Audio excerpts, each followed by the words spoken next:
In a few words, neither staged photography nor collages nor too much Photoshop are acceptable in street photography, at least in my view.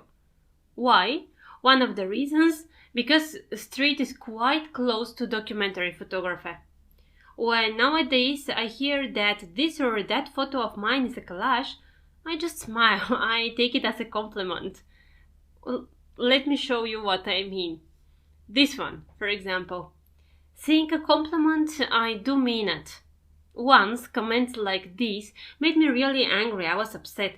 Well, probably you say that the photo is staged or it is a collage when you can't imagine how to take it? That's a positive compliment then.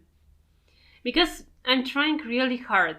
I'm experimenting with different shooting points, with different stories, and so on. One more time. It's a matter of interpretation. As here, take a look at this photo.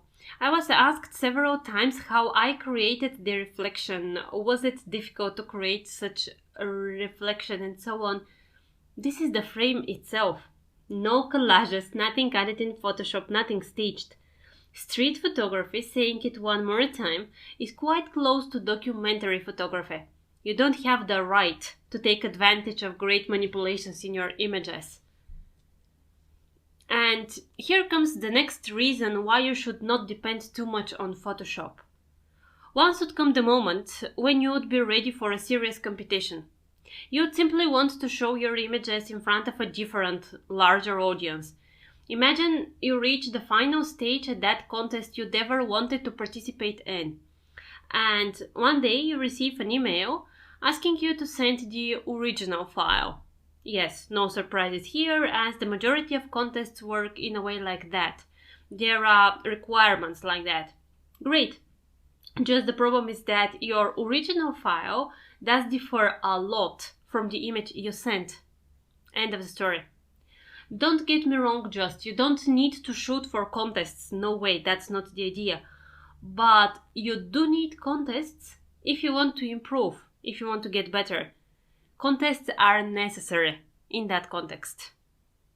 On a side note, I guess I'm a super naive person, but I believe in almost everything I see in the photo world, literally. And when they tell me, what? Can't you see? It's a collage. Well, no. Oh my god, I couldn't see it. I'm like, how? How's it possible? No way, he's a good person. He can't do it. He wouldn't do it. So, one more time, just respect your audience. Back to this photo. I can't even imagine how to come up with such a story in my mind and how to implement it in Photoshop after that. Honestly speaking, if I could do that in Photoshop, I wouldn't shoot at all. Just in case, this is one shot. These are reflections. No one has been added to the image after that. You see what I saw in that tram. I'll probably never understand why people don't believe in photos like this one. A staged photo, they'd say quite often. The fact is that these shots are one of the easiest, really.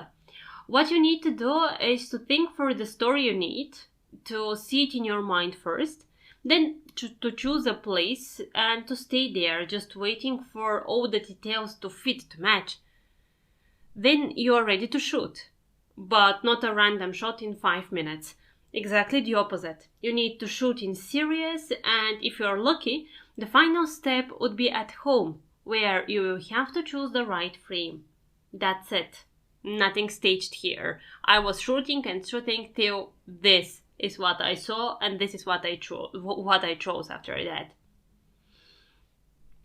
At the beginning, I deliberately mentioned that street photography is quite close to documentary photography.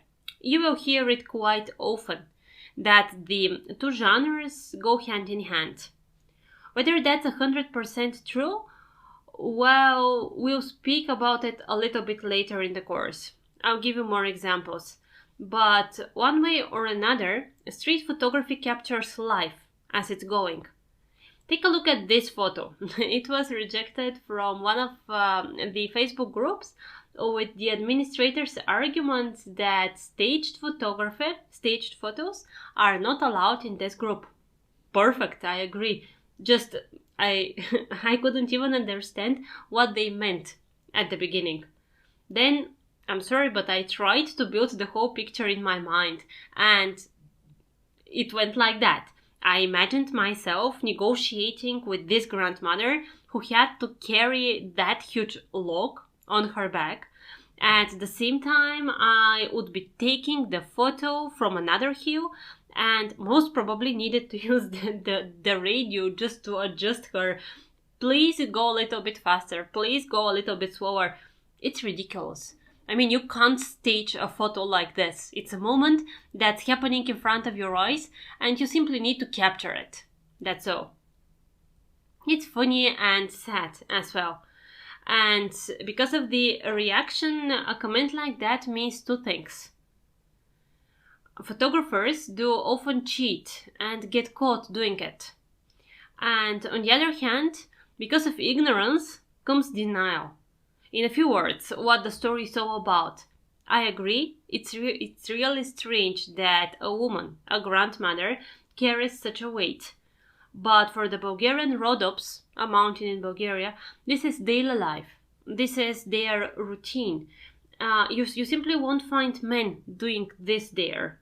Take a look at some more examples showing the same way of living. Nothing staged here, absolutely nothing. Here is another example for a frame that is not so difficult to be taken, not difficult at all in fact. You need to sit down or kneel down, depending on the case.